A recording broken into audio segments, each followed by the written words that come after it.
one to deal with because it touches upon life's most difficult questions.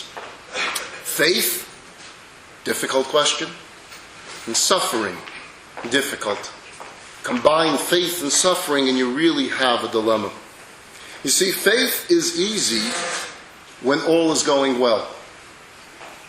However, when we find ourselves in difficult moments, when we find ourselves struggling to cope, when there is real pain and suffering, it becomes very difficult to talk about faith. Very difficult.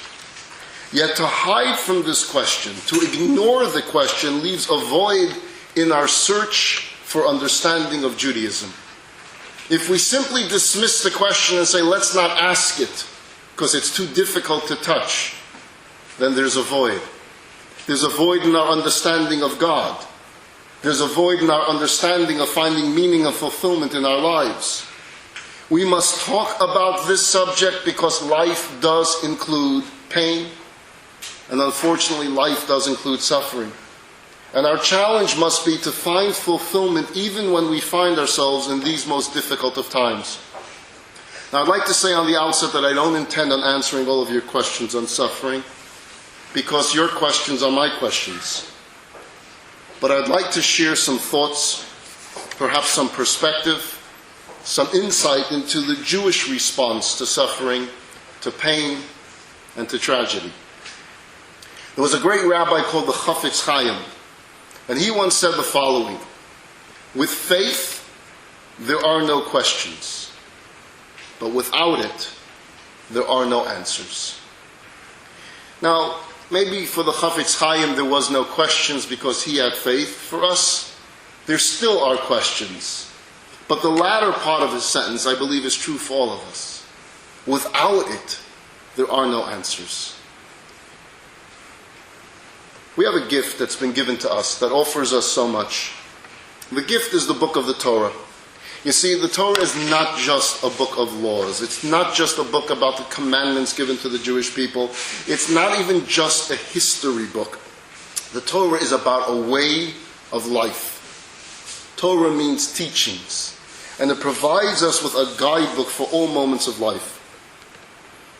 I can take this lecture and deliver it from understanding of the Torah from two different models.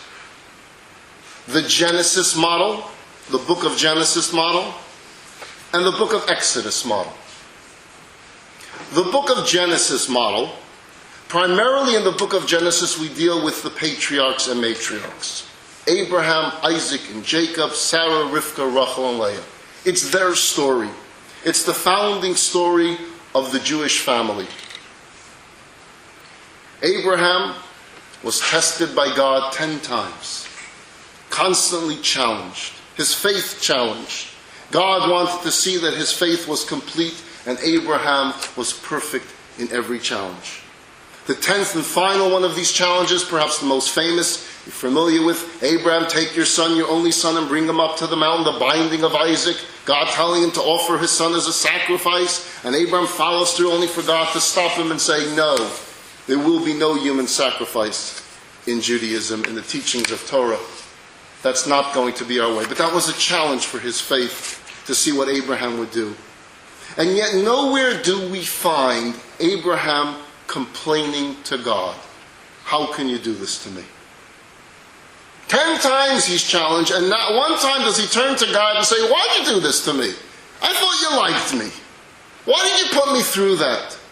Can you imagine after going through this binding of Isaac, 3 days walking with your son, thinking you're going to bring him as an offering?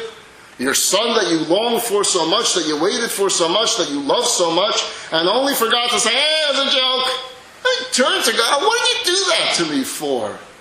Haven't I demonstrated to you before my faith? Did we really have to go through this exercise? Nowhere do we find Abraham complaining. Isaac, he displays faith. Faith at the binding of Isaac. Hey, he was the actual sacrifice. He doesn't complain. He faces struggles in his life. He doesn't suffer that much. But we don't find him complaining. Abraham didn't suffer that much, challenged. Isaac didn't suffer that much, challenged. And both of them don't complain. Let's get to Jacob. You want to talk about the suffering patriarch? It's Jacob. Jacob doesn't have a day to breathe in his life. In fact, he doesn't even have a day to breathe before he was born. He's born as a twin to his brother Esau. They're fighting already in the womb, the Bible tells us. They come out fighting. There's been a struggle between the two of them throughout their entire life. Every single day of Jacob's life is a struggle. And finally, him and his brother are at it because Jacob is told to get the blessings. If you're familiar with the story in the book of Genesis, he has to run for his life because his brother is trying to kill him. He runs to where? Iraq. It's a wonderful place to run to. Who is he running to? To Uncle Lavan, who's going to watch over him? No, Uncle Lavan is going to lie to him and cheat him and swindle him, and he's going to be stuck there for 2 decades.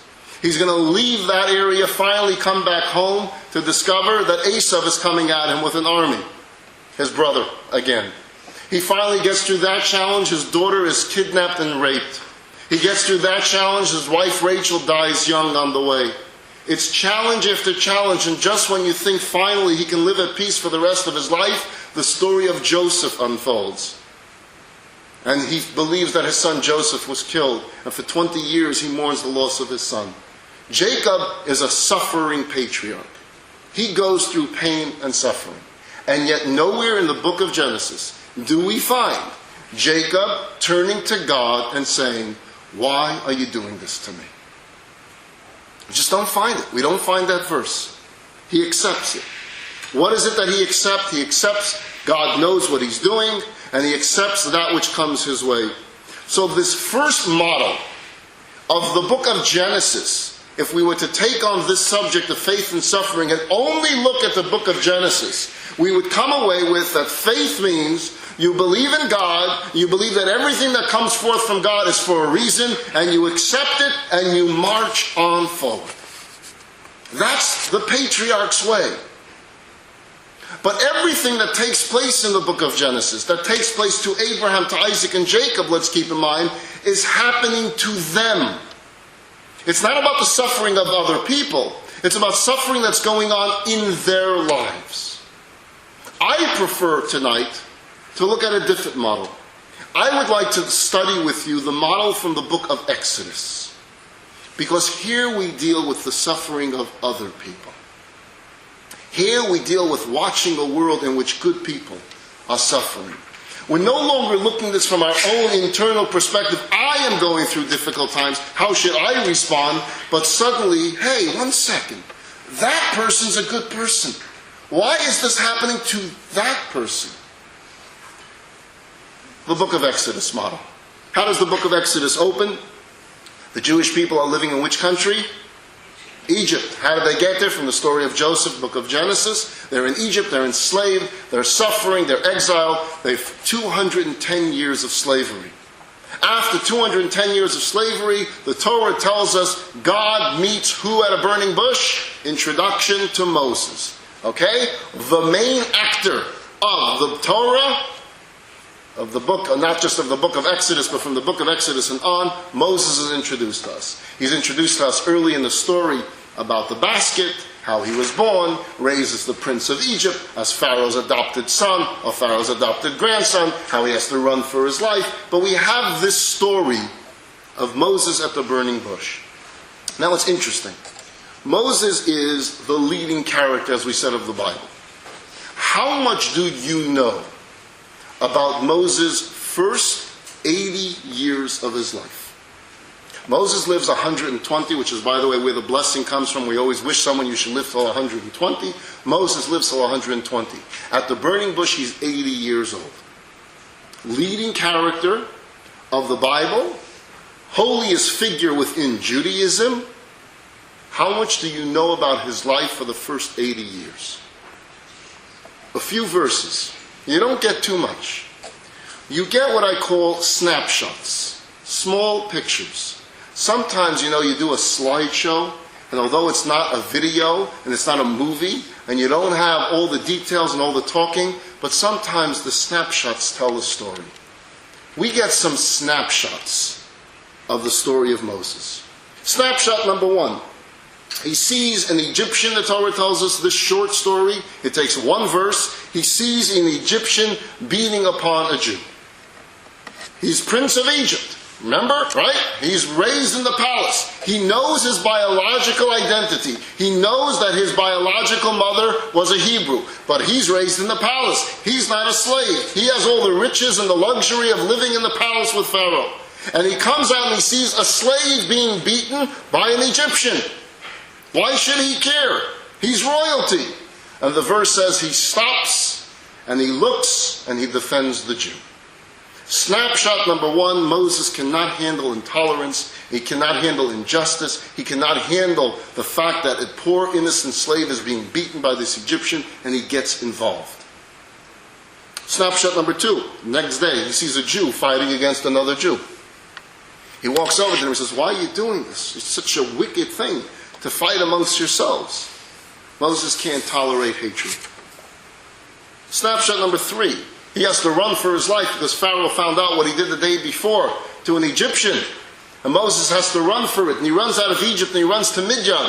And he shows up at a well. And he sees at the well that there are women shepherds. They were there first. And then the male shepherds come.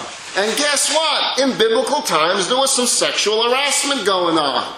And the male shepherds say, so good that you gals were here before because you filled up all the buckets with water just in enough time for us to give our flock to drink. Scat, get out of the way. And just as the women were about to get out of the way and allow all their hard work to go in vain, Moses steps up and he says, you're not going anywhere. You guys brought this water here. It belongs to your flock. The men will have to wait. Snapshot. This is what the Torah wants us to know about this man. Where he sees injustice going on, he gets involved. He's not going to take a sideline. He's a stranger. He's an immigrant in Midian. It doesn't bother him. These innocent women are being harassed. He's going to try to do something about it. And the last snapshot that we get before the burning bush story is that he was a shepherd. He cared for his flock. That's a very, very important part of his personality. He cares for his flock. That's all you get, by the way, as far as narrative of the first 80 years of his life. We'll get a lot more information about the next 40 years, but for the first 2/3 of his life, you just get these snapshots, and it's enough, because it shows us his character. Moses sees a burning bush then, and he hears the voice of God. And God tells him 210 years is long enough, and it's time for the Jewish people to come home. The suffering has to come to an end. And Moses is very excited about hearing the end of slavery, but he doesn't understand the mission. Me? You want me? You're selecting me to go to Pharaoh to tell Pharaoh to let the Jewish people go? He doesn't understand why is God selecting him as the leader. And it's his humility that prevents him from accepting the job at first. The famous line, who am I? Mi anochi, who am I, says Moses to God, that I should go unto Pharaoh. So God says, hey Moses, I didn't say you're going alone. I'm going to go with you. We'll be partners. You'll do what I tell you to do and you'll be successful. You're working for me. I'm God. I'll take care of things. Don't worry about it. It's not in your hands. You're just my messenger. And then Moses says, who are you? First question was, who am I? Now it's a question of, who are you, God? What does it mean, who are you, God? I'm going to come to Egypt. I'm going to tell the Jewish people, I met God in the wilderness. Like if I came here and said, by the way, I was driving on my way over here and God spoke to me. How many of you would believe me? One. Thank you. I got one fan. And think about it. The Jewish people back then were no different than today. Says Moses, how am I supposed to introduce this concept? God spoke to me. I met a burning bush. Okay. And therefore what? And he constantly comes back. Everything that God responds to him, Moses has something to say in return. God gives him clear instructions. God tells him what to say to Pharaoh, what to say to the Jewish people. We're going to make signs. You're going to take your staff. Remember this? Throw the staff to the floor. What happens to it when you throw it to the floor? It becomes, you saw the movie? It becomes a serpent. Right. Pick it up again. It becomes back to being a staff. He's going to give him signs. The Jewish people will get inspired. It's going to work. They debated, by the way, the commentaries tell us, the argument between Moses and God at the burning bush went on for 7 days. 7 days Moses is not giving in. It shouldn't be me, it should be someone else. I got an older brother, why not him? He's a good guy, he's in Egypt. I'm not even in Egypt. I haven't been in Egypt in many, many years. It's possible it's been 60 years since he was in Egypt. Why would you ask me to go back to Egypt? Ask someone that's there. And finally, when God says the argument is over, the argument is over. Vayicharach Hashem, God says, enough discussion, go. Okay. What Moshe is doing here is he realizes he's in conversation with the Lord. Now that doesn't happen too often. If you're having a conversation with God, you're going to try to milk him for as much information as you could possibly get out of him. So Moses is constantly throwing questions at God because, hey, God's answering him. If God's going to keep answering you, you'll keep asking questions as well. Until God says, no more questions, it's time to go. Moshe has his marching orders. Who's sending him? God. Who gave him instructions? God. Who does he work for? God. What's his mission? Is it a good one? A very good one. Moses comes before Pharaoh. What does he say to Pharaoh? Pharaoh, I met God in the wilderness, and God told me to tell you to let my people go so that they may serve me in the wilderness. What happened when Moses came before the Jewish people in Egypt? Did they believe him? The answer is yes. He showed them the wonders. They got excited. They believed it. The Jewish people started going house to house saying, it's going to happen. It's going to happen. The slavery is over. We're going home. They went to their garages and they started getting their suitcases. They started packing their little knapsacks with the designer labels on it. They were excited. We're going home. We're going home. This guy Moses is going to take us home. Now, understand that Moses was a celebrity to them because he was a prince of Egypt. He got in trouble because he defended a slave. He ran, and now he's back. So there's a little part of mystery to him, a little part of heroism to him, a little of that Batman or Superman thing to this guy, this myth of where did he disappear all these years, and now he's back, and he's got this divine message, and he's got a staff that turns into a serpent. He's got stuff with him. We're going home. The excitement level of the Jewish people begins to rise. Very, very high. How does Pharaoh handle Moses' request? Well, I would like to do for you, I'd like to read very quickly 22 verses of the Bible. Okay, you don't need the Bible in front of you. I'm going to read it to you. I'm going to read it to you in English. 22 verses of the Bible. Okay, it's a storyline. Afterwards, Moses and Aaron came and said to Pharaoh, so said God, the God of Israel, send out my people that they may celebrate for me in the wilderness. That's the message that they were told to deliver. Pharaoh replied, who is God that I should heed his voice to send out Israel? I do not know your God, nor will I send out Israel. Flat no. So they said, the God of the Hebrews happened upon us. Let us now go for a 3-day journey in the wilderness, and we shall bring offerings to God our God, lest he strike us dead with the plague of the sword. The king of Egypt said to them, Moses and Aaron, why do you disturb the people from its work? You're making them crazy. They're all excited thinking they're going home. They're not going anywhere. Why are you doing this to them? Pharaoh says to Moses and Aaron. Go to your own burdens. And Pharaoh said, behold, the people of the land are now numerous, and you would have them cease from their burdens. On that day, Pharaoh ordered the taskmasters over the people and its foremen, saying, you shall no longer give straw to the people to manufacture the bricks as yesterday and before yesterday. Let them go gather straw. Let them gather straw for themselves. But the quota of bricks that they were making yesterday and before yesterday you shall impose upon them. Do not reduce it, for they are lazy. Therefore they cry out, saying, let us go bring offerings to our God. Let the work be heavier upon the men, and let them engage in it, and let them not pay attention to false words. The taskmasters of the people and his foremen went out and spoke to the people, saying, so said Pharaoh, I'm not giving you straw. Go yourselves and take yourselves straw from whatever you find, for nothing will be reduced from your work.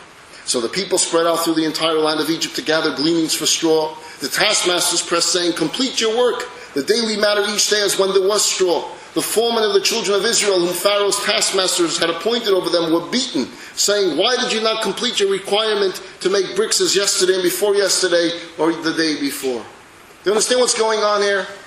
Pharaoh would give the Jewish people, the slaves, a quota. How much needed to be built every day? So you would show up early in the morning at your workplace, at your field where you were building something, and you would have a quota how much needed to be completed that day. But when you came there was material. There were bricks. Pharaoh says to all the foremen, the taskmasters, don't give them a single supply, but the quota remains the same. So when they showed up the next day to work and there's no bricks there and they're told the quota is the same, they say, what do you mean? We need to find bricks. Go make bricks yourself. How do you make bricks? They needed to go on Google to first figure out how to make bricks. It says you need straw. They need to go find straw. By the time they figured out how to make the first brick, it was already nighttime. Where's the quota? No quota, wasn't fulfilled. Whippings. They were being beaten. What came from Moses' audience with Pharaoh? Instead of this redemption, instead of this excitement, the slaves are being beaten for not filling their quota that was now impossible to fill. The foreman of the children of Israel came and cried to Pharaoh, saying, why are you doing this to us? We're good workers. Why are you doing this to your servants? Straw is not given to your servants, yet you tell us, make bricks. Behold, your servants are being beaten. It's a sin for your people to do this. He said, because you're lazy, you're lazy. Because you say, let us go bring offerings to God. You send this Moses character to ask for your freedom to go bring offerings to God. This is what you get for it. Now go work. Straw will not be given to you, but you must provide the quota of bricks. The foreman of the children of Israel saw them in distress when they said, do not reduce your bricks to daily matter each day. They encountered Moses and Aaron standing opposite him as they left Pharaoh. So the Jewish representatives that went to appeal to Pharaoh, they're coming out of Pharaoh's office. Who do they bump into? Moses and Aaron. And they said to them, may God look upon you and judge, for you have made a very sin abhorrent in the eyes of Pharaoh and the eyes of his servants to place a sword in their hands to murder us. In short, thank you very much, but no thank you, Moses and Aaron. Life was difficult enough here before you got here. Thank you very much for giving a sword into the hand of Pharaoh to do this to us. The next verse, the last verse, verse 22. Moses is about to unleash a complaint against God. But it's more than just a complaint. It's a protest. It's an attack. It uses the strongest language. Moses hides no words in his response to God after just experiencing what just happened. Verse 22, I'll read it to you. I'll read it to you in Hebrew for those that are familiar with the Hebrew language. Vayoshav Moshe el Hashem. Moshe returns to God. Hey God, where are you now? The God that I spoke to at the burning bush, where are you? And he says to God, Lama hari'isa la'am hazeh. Why have you done evil to this people? Lama zeh shilachtani. Why did you send me? Ume'oz basi al paro. And from the moment I came to Pharaoh, ledaber bishmecha, to do your bidding, to speak in your name, Heira la'am hazeh, evil has been done to this people. V'hatzel lo hitzalta esamecha, and this promise of salvation and this promise of redemption did not happen. Why have you, God, done evil to your people? The verse is so powerful and it's so honest. And from this one verse we can learn so much about our question of this evening. Very different than the book of Genesis. We don't find Abraham, Isaac, and Jacob talking this way. Abraham, Isaac, and Jacob are, yes, sir. What do you want me to do next? Where should I go next? Moses says, hold it. What just happened here? I came to do the bidding of God. The slaves, my brothers, the Jews are being beaten because of me. Who set me up for this? You, God. There are 11 observations that I'd like to make on this one verse. If you're taking notes, you may want to jot them down, otherwise get the tape. You're the only one taping tonight, so. Number one, there is no religion in the world that would have recorded in its holiest book, its leading man, its holy man, its prophet, unleashing an attack on God. Bibles don't do that. Bibles make their God look good. Bibles make their leading characters look good. Every religion, whatever holy book that they have, whether it be the Quran or a New Testament or any other religion, its leading character is always looked at as obedient to God, as faithful to God, and God is always made to look good. This book, our Torah, is so honest. It puts it like it happened. This is what Moses said. This is what that man, our leading figure, the leading actor of the Bible, this is the words he said to God. He accused God of behaving in an evil manner. And it wasn't covered up, and they didn't water down the words when they published it, and the editor didn't say, maybe we should take that out. People are not going to understand exactly what context it was said in. Children shouldn't read this. It's a little bit dangerous. We may grow some heretics from that verse. Maybe we should take it out. It's never been touched. It's right there in front of your eyes. It's in the book of Exodus. It's chapter 5. It's verse 22. God, why have you done evil to your people? Number 2. We always believed that if God would only come to talk to us directly, everything would be okay. We have some doubts, we have some confusion, we have some questions, but if God would merely come and he would say, "Good morning, Moshe." That's all he would need to say. Just, wow, he talked to me. All doubts, all confusion, everything would go away because I got a personal relationship here. He spoke to me. That's all we would need, we would think. Everything would be okay. How much more so if he didn't just say good morning? How much more so if he said, how are you doing? What about if he had a full conversation?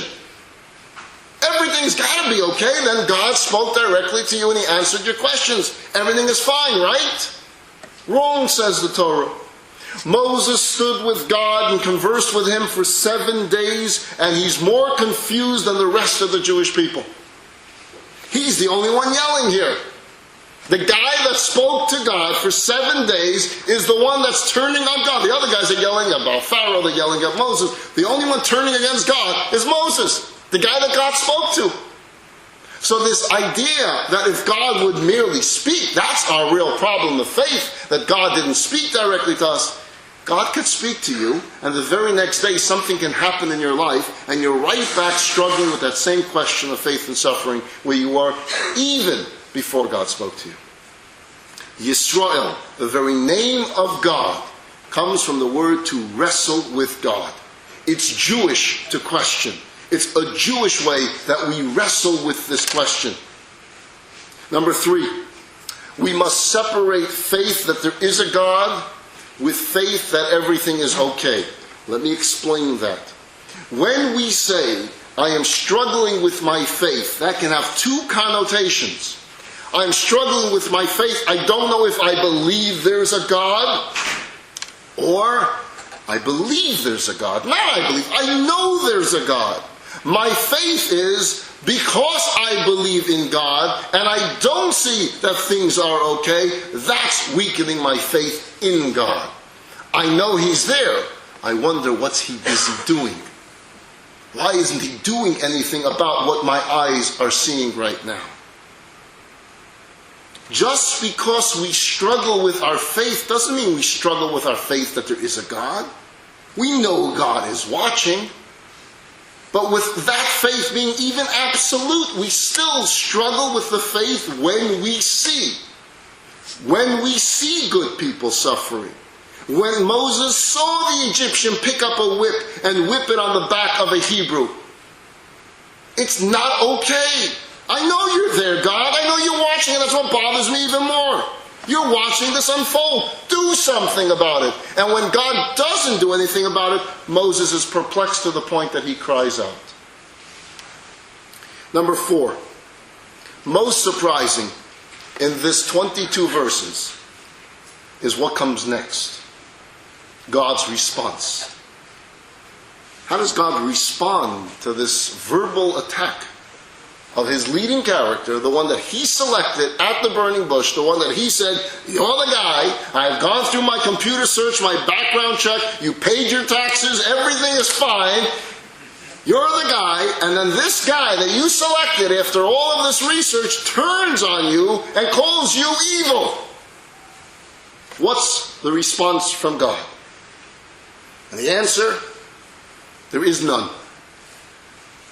The Bible records the story exactly as I read to you, records that verbal attack as I read it to you, and you're waiting for the next verse. Now, what can happen in the next verse? Either God could say, hey, don't you talk to me that way. You're a puny little guy. You're a human being. I'm an infinite God. Don't you dare talk to me that way. I'll crush you in a second. That could be one approach. The other approach is he can answer the question. He can answer Moses' question. Why did God allow this to happen? It's a legitimate question. You may not have liked the tone. You may have found the tone to be disrespectful, perhaps. But it's a legitimate question. Let's analyze the question just for a moment. It's not just why do bad things happen to good people. It's a step beyond it. It's not just that bad things happen to good people. The bad things was caused because God mixed in. God told Moses to do this. And because God told Moses to be a good boy and listen to God to go to Pharaoh, because of that, innocent people are being whipped. It's more than just bad things happening to good people. It's bad things happening to good people because God instructed someone to listen to him. It's a legitimate question. Where's the answer? What does God say? What's the next verse? God says to Moses, we're waiting in suspense the first time we study this. What's he going to say to him? It's a good question.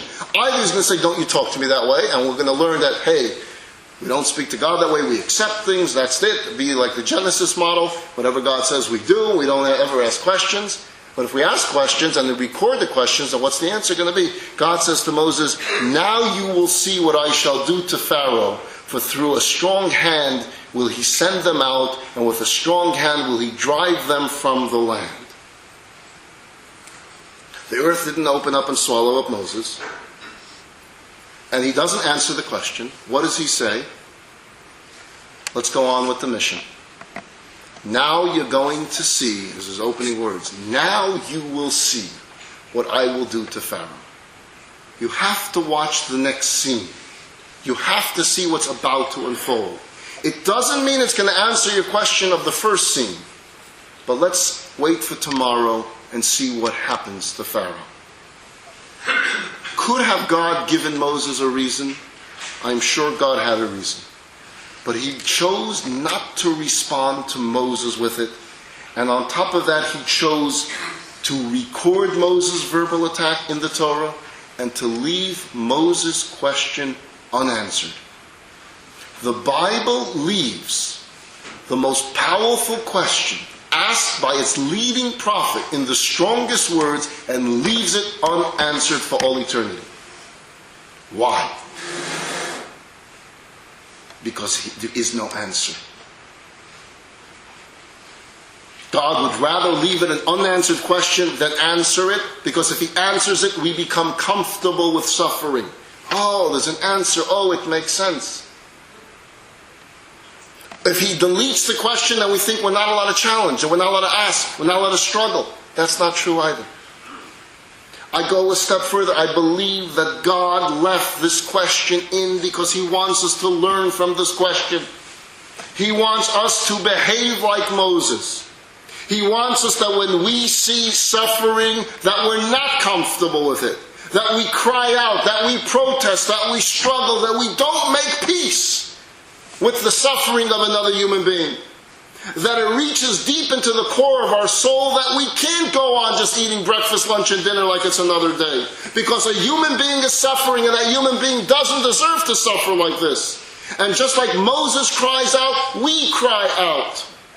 That's why this verse is recorded and left there for us unanswered. Number 5. Just to throw that word faith in someone's face who is in pain, of where's your faith? Or you need to strengthen your faith, is so cold and so arrogant when someone is truly suffering. I have nothing against faith. I have nothing against people of faith. I'm supposed to be one of them. But when you say to someone that truly is suffering, and you say, come on, stop crying, where's your faith? Is that an answer?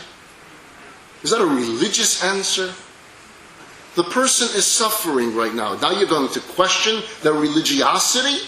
You're going to question their spirituality? You want to make matters worse for them by telling them you're not a good Jew because you're doubting? You're not a good human being because you're doubting? There's a story of a rabbi whose daughter was in a car accident and she didn't survive. The rabbi was a dean of a rabbinic school. The students heard the news, it was all over the news, but no one had told their rabbi, their dean, what had happened. He didn't know the tragedy that befell his daughter. They knew.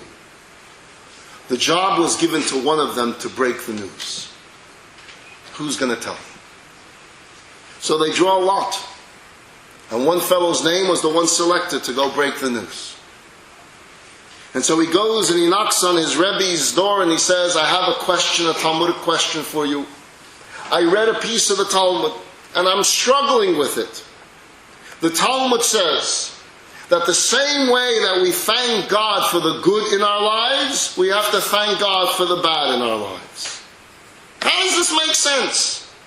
How can you ask us to thank God for bad things that happen to us? I understand thanking Him for good things, but how do you want us to thank God for bad things?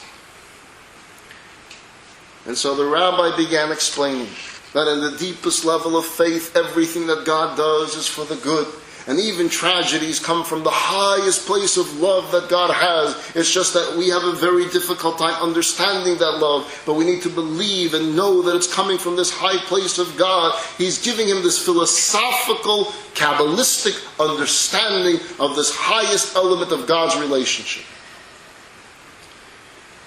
So the student says, so do you mean to tell me that when someone hears tragic news about a family member, they should dance like they would dance at their daughter's wedding? And he said, philosophically speaking, yes. So he says, Rebbe, start dancing. And he tells him what had happened. And the Rebbe faints. And they revive him and he can't control the emotional anguish, the pain, the shouting, the crying.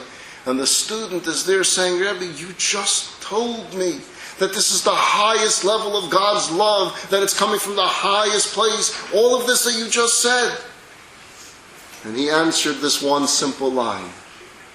Suddenly the words of the Talmud don't make much sense to me right now.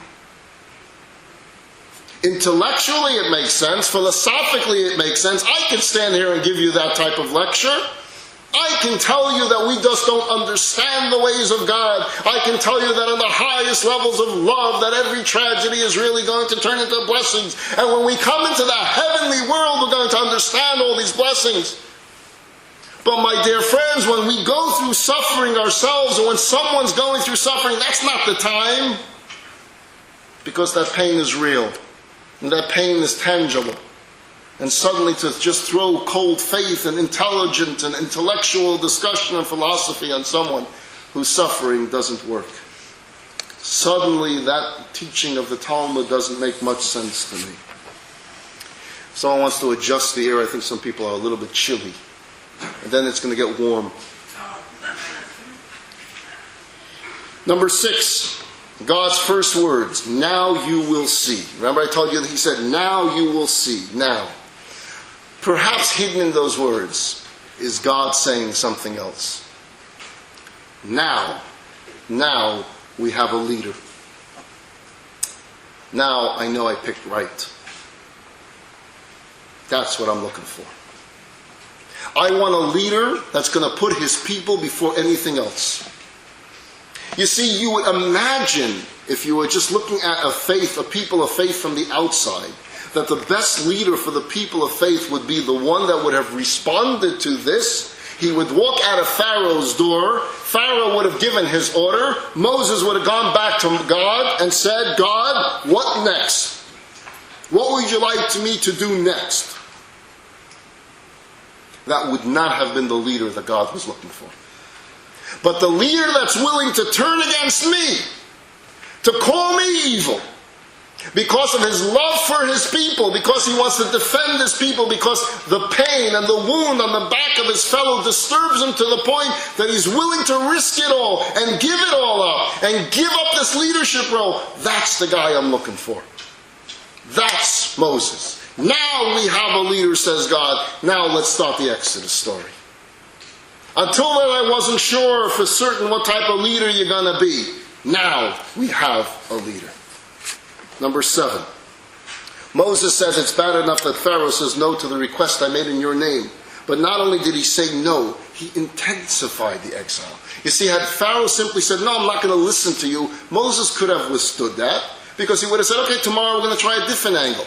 But the fact that Pharaoh intensifies the suffering, he makes it go up a notch. And Moses feels responsible because he did it to them. He was the instrument. He can't turn to God and say, what next? Something is wrong, very wrong. And God, if you plan on ever using me again to bring about more suffering, you could forget about it. I will not be part of any mission, even if you ask me to do it 7 days in a row, if it's going to result again in the suffering of my people. Number 7. Moses seems, from the text I read to you, to be more upset with God than he is with Pharaoh. You don't find him yelling at Pharaoh. You find him yelling at God. He expects evil from Pharaoh. You expect evil from evil people. You're not shocked when you hear about what an evil person does. You're abhorrent. You don't like it. You're not shocked. You're shocked when God behaved in such a way. That's when Moses outrages. Number 9. I believe that Moses a few months earlier would not have spoken this way. I have not seen this anywhere. It's my own belief. I believe that it's only because Moses was in a relationship, because he spoke to God for 7 days, that's why he's speaking this way. If he was a stranger to God, he would feel the sense of awe of God, and he would never talk this way. You're most disappointed by the people you know. You're not as let down by strangers as you are by the people you're closest with. Moses was in a relationship with God. He thought he got to know God at that burning bush. The God that I knew let me down. He used me for something that wasn't part of the plan. It was never part of the plan for Jews to be beaten because of what I'm going to say to Pharaoh. So the reason why Moses is so let down, because he felt he knew God. To challenge and to struggle and to complain doesn't mean you don't believe in God. It's because you're in a close relationship with God that we struggle. Which leads to point number 10. The atheist or the agnostic has very little to complain about. You can't complain about a God you don't believe in. You can't be angry at a God that you claim doesn't exist. Who can complain? The one who believes in God, the one who believes in justice, the one who believes that there's right and wrong, the one that believes that there's bad and that there's good, and that there's an ultimate judge. The believer is the one that could complain the most. We who have faith struggle the most with that faith because we have faith. If we had no faith, if we were an agnostic or we were an atheist, what are you going to complain about? Where was God during the Holocaust? God wasn't around before the Holocaust. He wasn't around 1,000 years earlier either. You don't believe in God. It's only if you believe in God that you ask the question, where was God during Auschwitz? Because you believe in God, you struggle so much. The pain is that much stronger. And finally, in number 11, in God's response, he tries building the faith in Moses that there will be redemption. But he's very careful not to suppress the compassion that Moshe feels for his fellow. He doesn't say to Moshe, oh, don't worry about that. Don't worry, that will heal. No such words. He doesn't say it wasn't so bad. No such words. God will say nothing to suppress the compassion that Moshe just demonstrated. He'll build his faith in tomorrow. Tomorrow will be better, Moses. But he will not in any way lessen the compassion that Moses demonstrated for his fellow Jew. Faith does not and should not contradict compassion for one who is suffering. Faith does not and should not contradict crying out when one is in pain. Faith does not and should not contradict wrestling and even being angry with God about a tragedy. In fact, it's only because we have faith that we can. As a rabbi, I find myself many times having to deal with families who have experienced tragedies. When I first started 25 years ago, I thought that it was our job that we take the standard line. Standard line of the clergy when you have to deal with a tragedy. What do you tell the family? Be strong, have faith. Or the classic line, we don't understand the ways of the Lord. And we read some verses from the book of Psalms. And we do our pastoral duty and we move on. I remember we had here a few years ago speak someone named Tom Foley. Not the Congressman Tom Foley. He was an ex-Catholic priest who didn't convert to Judaism, but spoke about his days as a priest and why he gave it up. And he said he struggled with this teaching, that we tell people that suffered a tragedy, we don't understand the way of the Lord, but it's all for the good. He couldn't deal with that. And so he left it. 17 years ago, I was woken up early in the morning by the phone. The caller told me that there was a terrible accident. A small plane on its way back from Las Vegas went down near Lancaster. The plane was carrying 3 members of one family, 2 brothers and a sister. The father had just been informed. He lives in the Agora Hills. You better get over there fast. For those of you that lived here 17 years ago, you may have remembered the story. It was a terrible, terrible tragedy. 3 members, 1 family, lived a few blocks from me.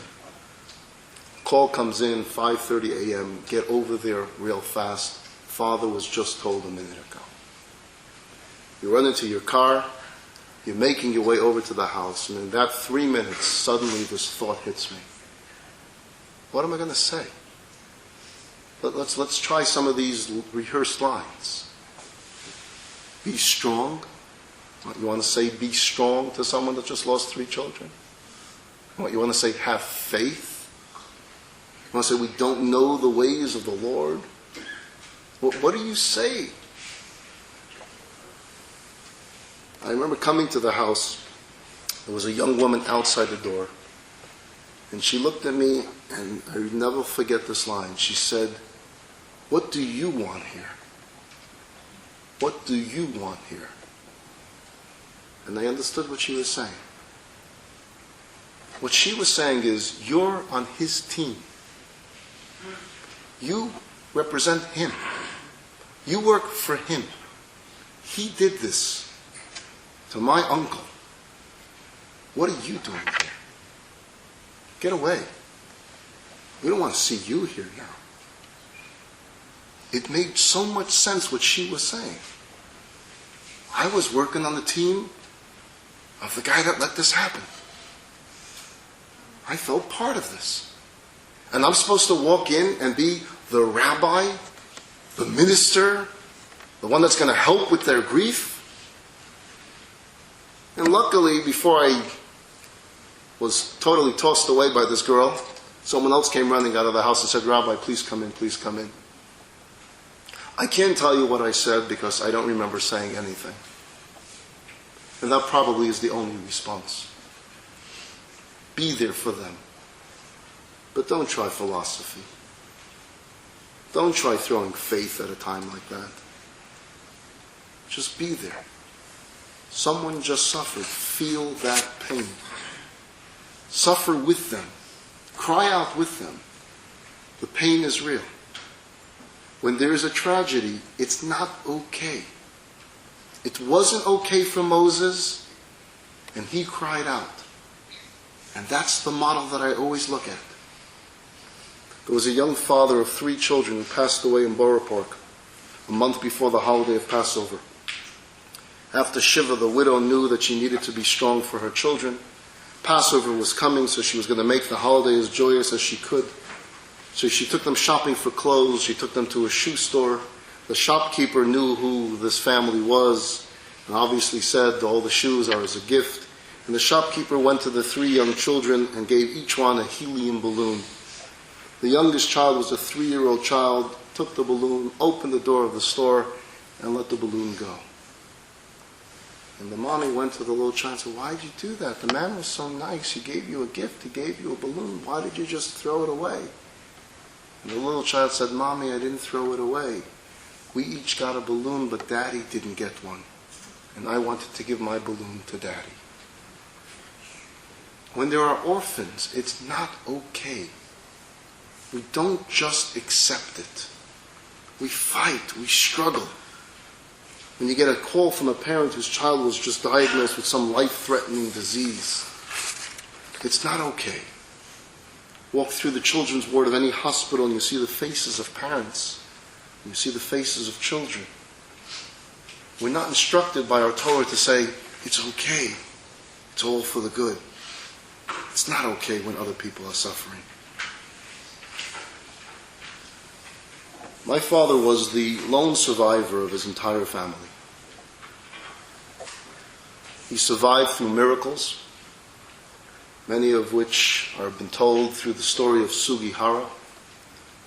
Sugihara was the Japanese diplomat in Lithuania at the time who wrote visas and spared my father's life. I believe it was visa number 1781 that was given to my father, which allowed him a ticket out. From there he made his way through most of Europe, ultimately making his way into Japan, from Japan to Shanghai, China, from Shanghai, China to San Francisco, from San Francisco to New York. The story of the entire journey is a long one and it's not for tonight. But he was left alone. Brothers, sisters, parents, uncles, aunts. And my father all my life never spoke to us about those days. We pieced stories together, but he never spoke to us about it. We always knew that the pain was deep. The sorrow was real. But he wouldn't talk about it. And so as his children, we wanted so much to make the pain go away. You know, that's what kids always want to do, make the pain go away. To make the inner crying stop. But how could we? How do you heal such wounds? Wounds that are so deep, wounds that can't be healed. Those of you that are survivors or children of survivors, there's a certain place in that heart and soul where the pain is so real. And you just don't open that box too often because it's hard to cope with it. How do you wipe away tears that just keep coming? The only thing you can do is you flood them with tears of joy. You flood them out. You flood out the memories of the bad with memories of the good.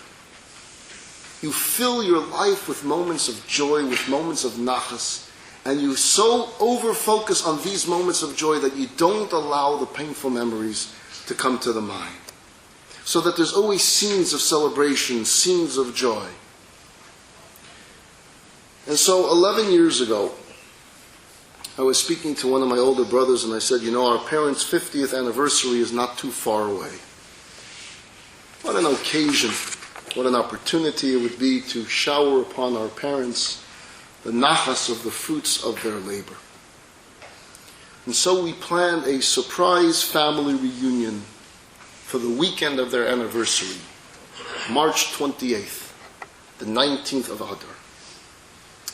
And the plan was for every brother and sister, and at that time all 43 grandchildren, to come together to New York to join in a weekend of nachas, a weekend of celebration, all to remain a surprise to them until the very last minute. No one could tell Bubby and Zadie what we were up to. For months we planned. A hotel was booked for the weekend for the whole family. A photographer and a band was booked for a Saturday night party. Large ads for the newspapers wishing them Mazel Tov was submitted in publication in all the Jewish weeklies. They come out on Friday, on the day of their anniversary. All the works and all the trimmings. The children and the grandchildren prepared for months. They arranged songs and skits and gifts and scrapbooks, all for Bubby and Zadie. Those of us coming from out of town were to arrive Thursday night, and a chartered bus would pick us all up on Friday morning, the day of their 50th anniversary, and at 12 noon, with all of their children and grandchildren on the bus, and a video man standing by to record the historical moment, we would go to their house, ring the doorbell, and over 50 of their offspring would be there to surprise them and yell Mazel Tov.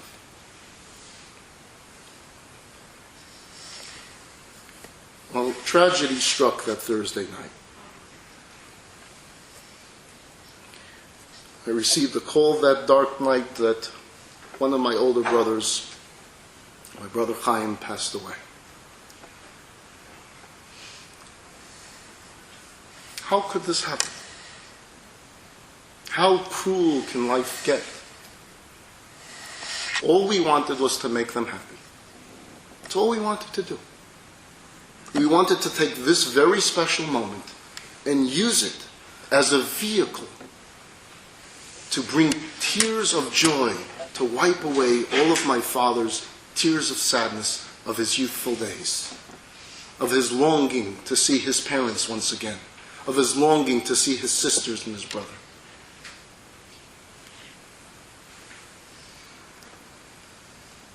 The next few hours was a nightmare. How do you break the news to your parents who don't even know that you're in New York? That your brother, their son, passed away. Hell could not be any worse than those few hours. At the precise time of 12 noon on Friday afternoon, my parents stood on their 50th wedding anniversary, not by a bus loaded with grandchildren, but in front of a grave of their son saying Kaddish. To those of you that have never witnessed parents burying a child, you should never ever have to witness such pain in your life. For those of you that have, you know that those painful memories will never ever leave you. And yes, I too ask those questions. Where are you, God? I know you're there. I have absolute faith. But how could you do this to them? How could you turn a day of joy that they earn, that they deserve, and turn it into such horror, into such pain? We came back from the funeral just a few hours before Shabbos. And the first thing that my father asks for is his tefillin. He wanted his talis and his tefillin. He wanted to pray. Now, I want to tell you that the scene of seeing this broken man on this day put his talis on, put his tefillin on, and take out a prayer book and pray to God, at that moment, I admit to you, I was angered by it. What do you want to talk to him for? You want to praise him? Read some of these praises that you're saying in the Siddur. Praise the Lord for his mercies everlasting. You're going to say these words right now to him? The Code of Jewish Law says on the day of a funeral, the loved ones don't have to pray. They understood you can't ask someone to pray to God right then. My father wanted to daven. And those of you that have ever seen my father davening, he knows how to daven. He sings every single word out so loudly and clearly. And that's the way he davened on that day. I didn't know how any of us were going to survive that Shabbos. We had so many plans. We had so much that was going to happen, and now we would sit in mourning and just dream of what was supposed to have been. Friday night came. My father sat down by the Shabbos table. And with his whole family sitting around the table and grandchildren running all over the place, he made the kiddush, he cut the challah, and then he asked to speak. And he spoke about his love for God. And how nothing can or will ever shake it. He said that the anniversary was not just his celebration, but a celebration for the whole family. And although we have been hit by a terrible tragedy, the celebration is still there. And we're together. And that my brother would not want us sitting around this weekend crying, but he would want us to do what we came to do. He spoke that night, and each word was as precious as a diamond. He lifted us that night to the greatest of heights with his courage and with his faith. You felt you were in the presence of holiness. A man one with God, absolute in his faith. And with his grandchildren on his lap, he began to sing, Ani Ma'amin. I believe. I believe. He sang songs of faith that night. He sang songs of joy. He asked the children to do the performances that they had prepared, to make their speeches and their scrapbooks and everything that they prepared originally, to do it that night. For the first time that I could remember, my father spoke that night about his own family. He told us that night about his parents, about his sisters, about his brother, about the war. He told us that when he came to America, he had only one thought in mind. He was going to take revenge. The revenge that he was going to take was he was going to build a large family of his own to make up for the family that was taken away. That would be his revenge. And every birth of a child would be his revenge to Hitler. You took my family away, I'm bringing them back. There were 11 children in my family. My father worked 3 jobs to raise 11 children. But that was his victory. That was his revenge. And on that painful Shabbos, he was able to focus on the blessings of a family that he and my mother built. The hard years, the struggles, it all paid off. There was a family. And God, in his mysterious ways, had brought us together to be with them for this most difficult time. For us to give my parents strength, but I believe more importantly for them to give us strength. I still have questions and I still don't understand. And at times I'm still bitter. But it is the faith that my father has instilled within me and demonstrated in the most heroic of ways that has allowed me to find peace. See, we don't understand everything, and it's not okay. We don't like many things that happen, and we don't make peace with the suffering, and we don't make peace with the tragedy, but we do make peace with God.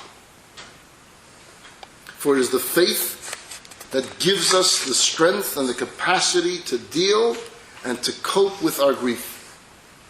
We have faith that he indeed has reasoning for everything.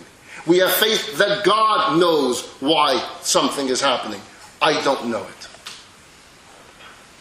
And although as a mere mortal I can't fathom why he would do such a thing, nevertheless, Ani Ma'amin, I believe. Our faith motivates us to seek answers rather than to surrender to suffering.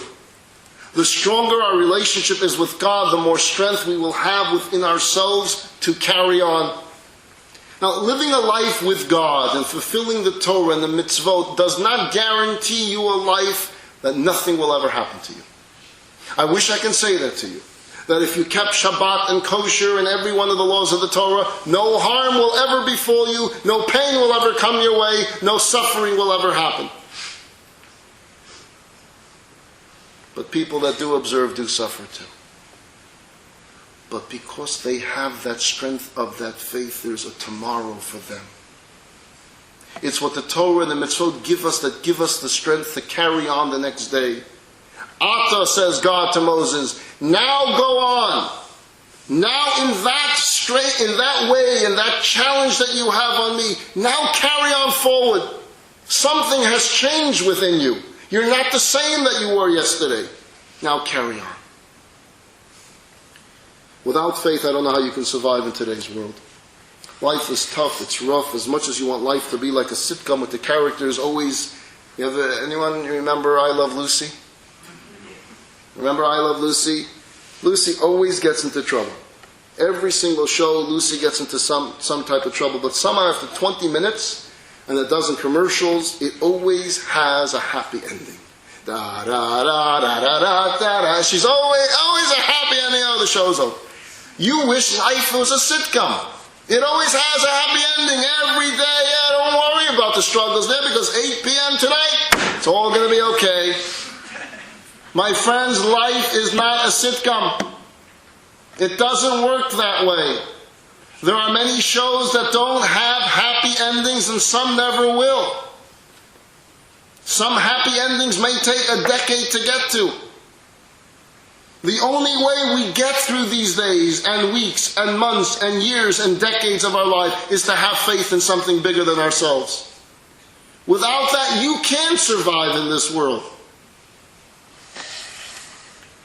As we focus on the difficult moments of life, we must also remember that life has its good moments as well. Let's not just allow the suffering to totally cloud over the good times in life. Life has some great moments. And even amidst broken hearts and pain and suffering, we can't lose sight and appreciation for the good that God has bestowed upon us. We can be angry with God and at the very same time thank God for the blessings in our lives. And they're not contradictory. We have to separate as well pain and suffering from kvetching. They're not the same. You know what kvetching is? We Jews, we're professional kvetchers. We like complaining. Complaining and suffering are not the same thing. We became good at complaining. They took us out of Egypt, you took us in the wilderness, and we wandered for 40 years. We learned how to become professional kvetchers. This is where you took us. Where's the food? Where's the water? Where's the tablecloths? Where's the this? You know, Mr. Finkelstein suffers severe pain in his chest, and he's rushed to the finest hospital in America. He's rushed to Massachusetts General. For 7 days he receives treatment there, and then without explanation he checks himself out. And he transfers himself to a small, rundown Jewish hospital in New York's East Side.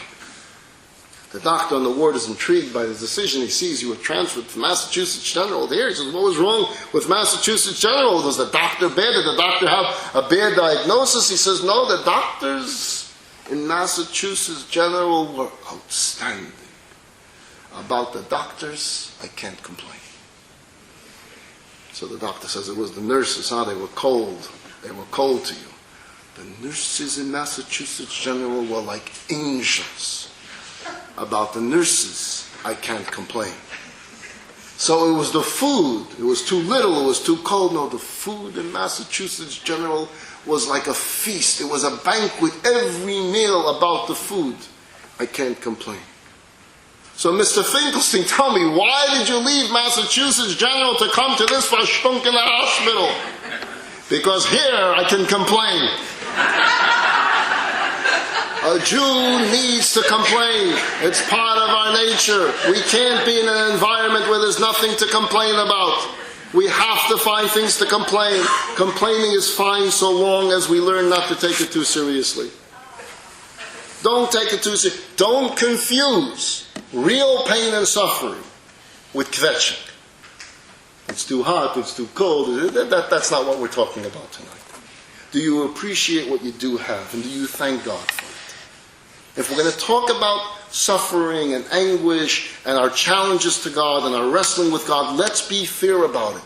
Do we at the same time thank God and praise God for the things that we do have in life? How often do you do that? It's like the old saying, I complained that I had no shoes until I met someone that had no legs.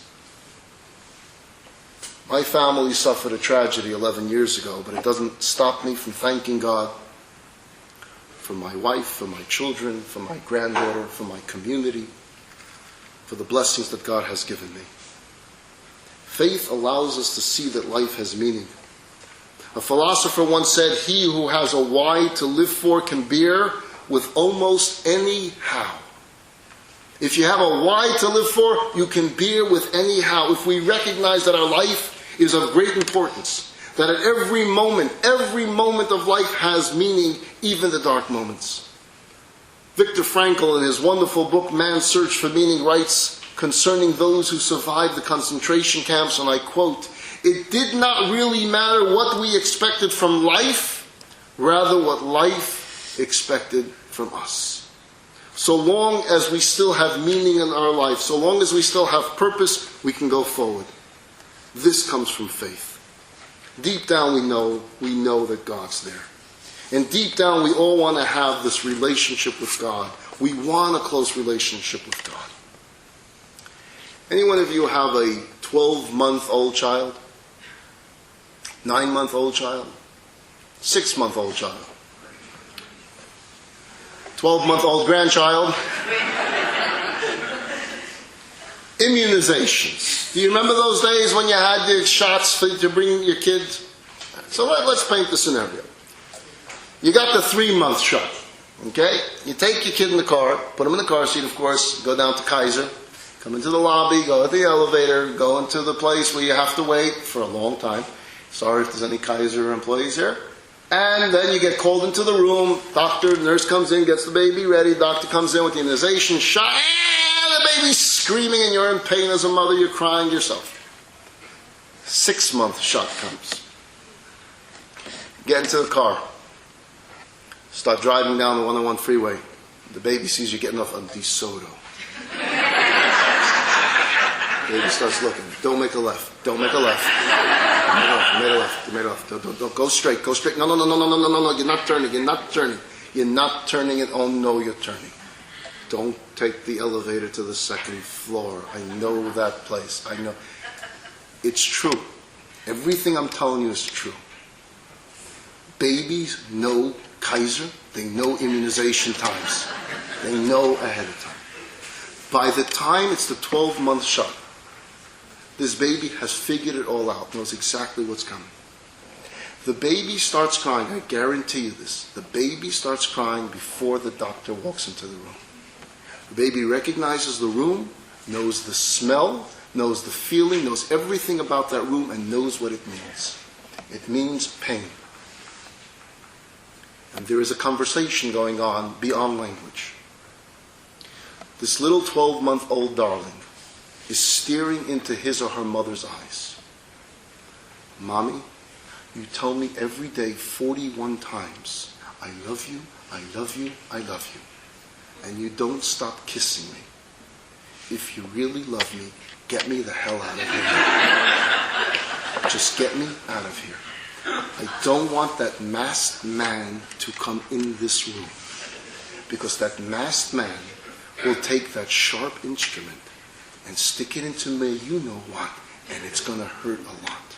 And I don't like that pain. Mommy, if you love me, take me out of here. Does Mommy listen? No. What happens? The doctor walks in, and the shouts of the baby and the eyes of the baby, they're staring at the mother's eyes. As humorous as this may be, I'm telling you it's true with every single child. Feel the clenching of the fingers of a child when the doctor merely walks through that door. The child's fingers are in Mommy's hands, begging, get me out of here now. The masked man has entered. The instrument is in the hand. The baby is kicking and screaming. What does the doctor say? The doctor says, ma'am, I'm going to need you to help me. Could you please hold your child here? I want you to think of that moment from the perspective of the child. Et tu, Brute? You're in on this? You're holding me down? You who swears you love me, you love me, you love me, you love me. Every day I gotta hear how much you love me. The masked evil man tells you to hold me down and you're listening to him? There is anger now in the child. Now the child's looking at me, how dare you do this to me? I don't want to ever see you again. I want anything to do with you. I want a new mommy. A miracle of miracles. The shock is over. The doctor turns around and walks out the door. What does every single child do without fail? The child longs for the embrace of the mother. That 1 minute ago the child said, "Give me another mother, I'm trading her in." Now that child longs for that embrace. This happens every time, in every one of your experiences with your children this has happened. Let's analyze this just for a moment. From the child's perspective, the child is 100% correct. Mommy loves me, the doctor hurts me. Nothing is not true about that. The doctor will cause pain to the child. That is true. Mommy loves the child. That is true. Mommy is helping the doctor that's going to cause me pain. Why are you doing this to me? The child is perplexed. The child doesn't comprehend. From the child perspective, the child says, "This doesn't make sense. This is insanity." And yet, when the pain is over, what does the child want more than anything else? Mommy's love again. Faith in mommy. You get the analogy, my friends? You understand what's going on here? There's Dr. God. And sometimes there's immunizations. And from our perspective, we are 100% right. It doesn't make sense. It hurts. It's painful. Why are you doing this to us? And as much as we question, when we're in pain, we still want that embrace of God. Hug me, God. I just need to know that you love me, even though I'm so angry at you. That's the faith of the Jew. That even when we struggle, and even when our questions are so real, even from our perspective, they're not just real, they're true. They're Moses-like questions. This is evil, God, that you're doing. Why are you doing this to us? Yet we still want that relationship with God. And so as painful as life can get, who better than we want right by our side than God? But we need more than faith to get through. We need friends. When someone is suffering, they need friends more than at any other time. You see, along with pain comes a very strong feeling of loneliness. The Torah in the book of Genesis says regarding man, lo tov, it's not good for man to be alone. Loneliness is a very bad thing. When a person is suffering, they feel that sense of being alone. They feel hopeless. When someone has suffered a loss, when someone is in suffering, when someone is in pain, you as a friend play a vital role. To ignore that person, to think that person doesn't want to see anyone right now because they're in so much grief, play your role. Not your role as a spiritual counselor, your role as a friend. Be there. Just be there. Don't try to worry about philosophically, what should I say? I'm so uncomfortable being with him or her right now because I wouldn't know what to say. Don't say anything. Talk with your eyes. Talk with your eyes. It's so much more powerful than any words. Your eyes will say it all. I care. I'm here. I'm your friend. I feel this. It's written in the book of Job that 3 of his friends heard of this terrible tragedy that had befallen him. 10 of his children had died. And the book of Job says his friends came and they sat down with him upon the ground, and they sat there for 7 days and 7 nights. None spoke a word to him, for they saw that his grief was very great. They sat Shiva with him, and for the entire time of Shiva, no one said one word. Guess what? It doesn't say they got up and left after the first hour. They stayed. Visiting someone at Shiva or in a time of grief doesn't mean conversations. It means being there, feeling the pain, even if we say nothing. A heart-to-heart conversation is beyond words. An eye-to-eye conversation, an embrace, holding someone's hand. You see, words come through the process of the mind. We can't communicate with someone in pain with the mind. You can only communicate with them with your heart. You look into the eyes of someone who's in pain, and you respond by getting close to them and letting them feel close to you. For those that are worrying about how much longer, I think I'll be about 10 more minutes. There's a story about a group of handicapped Israeli soldiers that visited the Lubavitcher Rebbe, soldiers that were wounded on the front lines. They visited Rabbi Schneerson. They came on a trip to New York, and the Rebbe told them that he didn't like the name of their group. They were called handicapped soldiers. And the Rebbe said, it's a bad word. It's a bad word. Because handicap is focusing on something negative. Call your group the unique soldiers.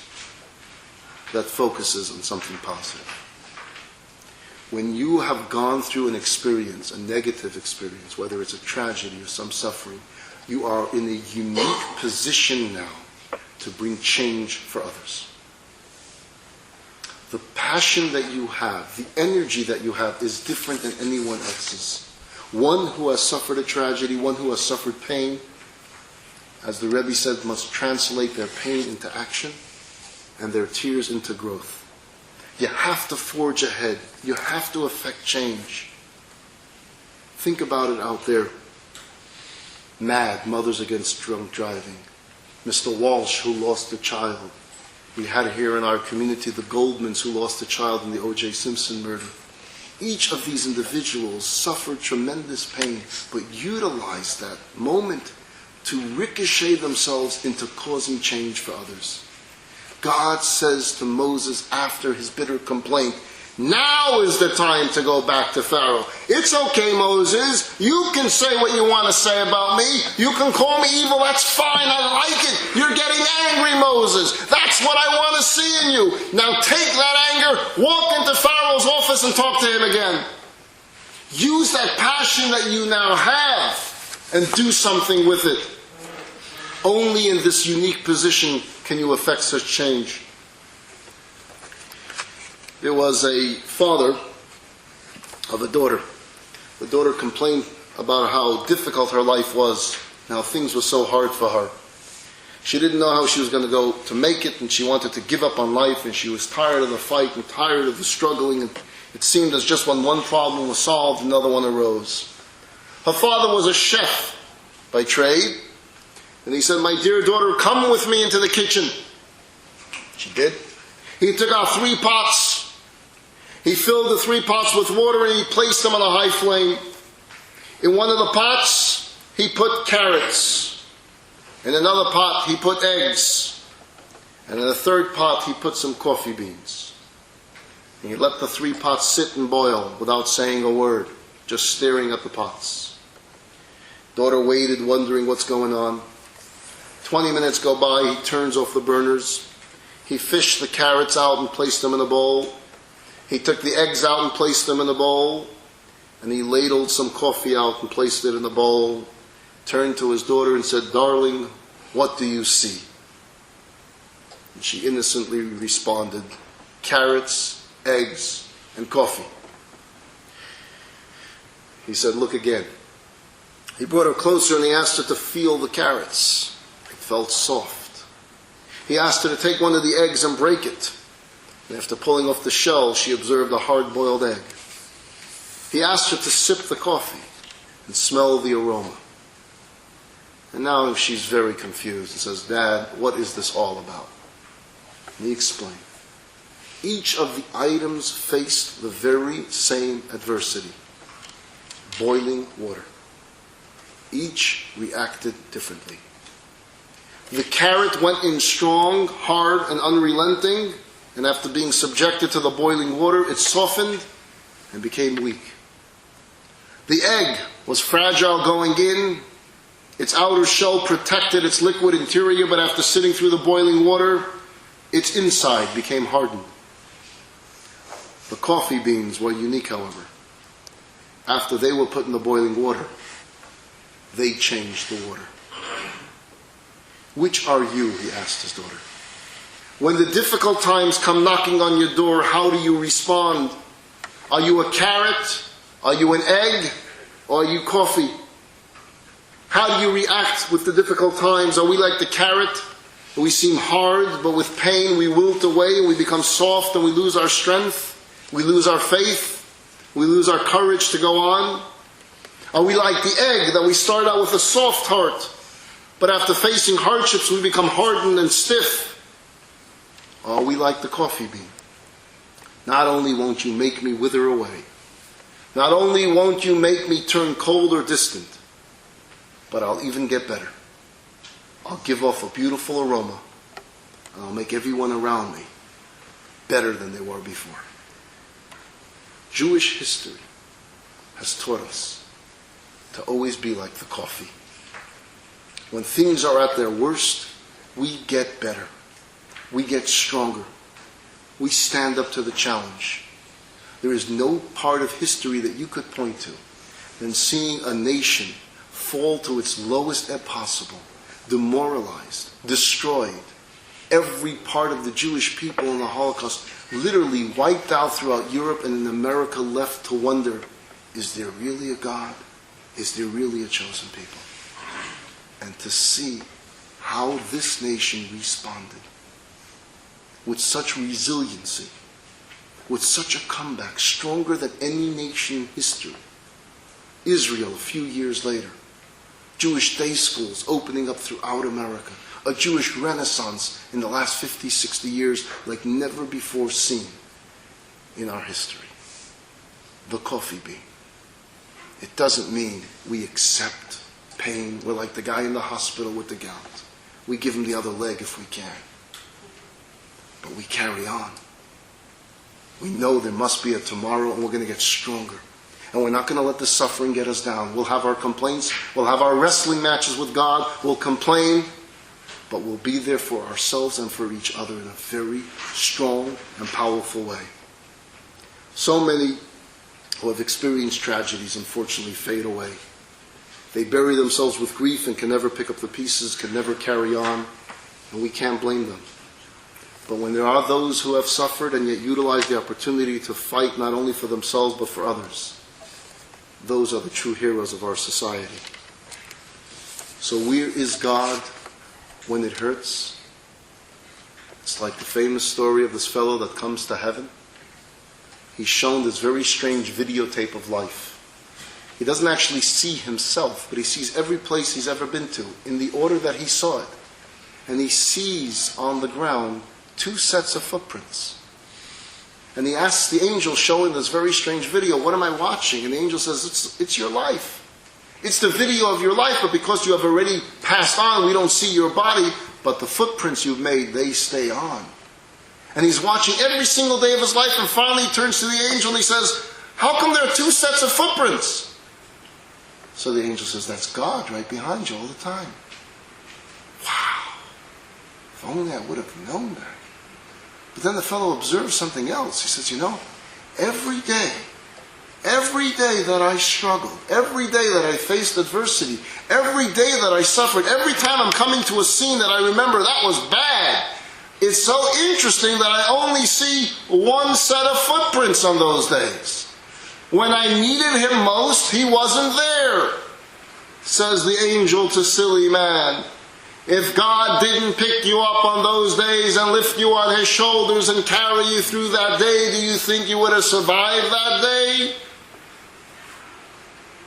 Where is God when it hurts? He's there with us. He cries with us. He's there in every moment of our grief. He feels that pain. And we long to return to that embrace. And God embraces us back. The Rebbe promised us that we have the ability to turn on the lights of brightness, of goodness for all people. The Rebbe assured us that this will be the generation that will be able to usher in the era of Mashiach, where there will be no more pain and no more suffering, and only good days and only happiness days, and we'll end like a Lucy show every single day. Far better than that, I'm sure. If only we can finish the job of bringing Mashiach. And how do we do it, says the Lubavitcher Rebbe? 1 simple good deed. Everyone do 1 more good deed. We can change the world. My dear friends, the 11th yahrzeit of my brother's passing is a few weeks from now. I can tell you what that day will be like for my father, even though I will not be there. My brothers will go with him to the cemetery, where he will visit my brother's gravesite.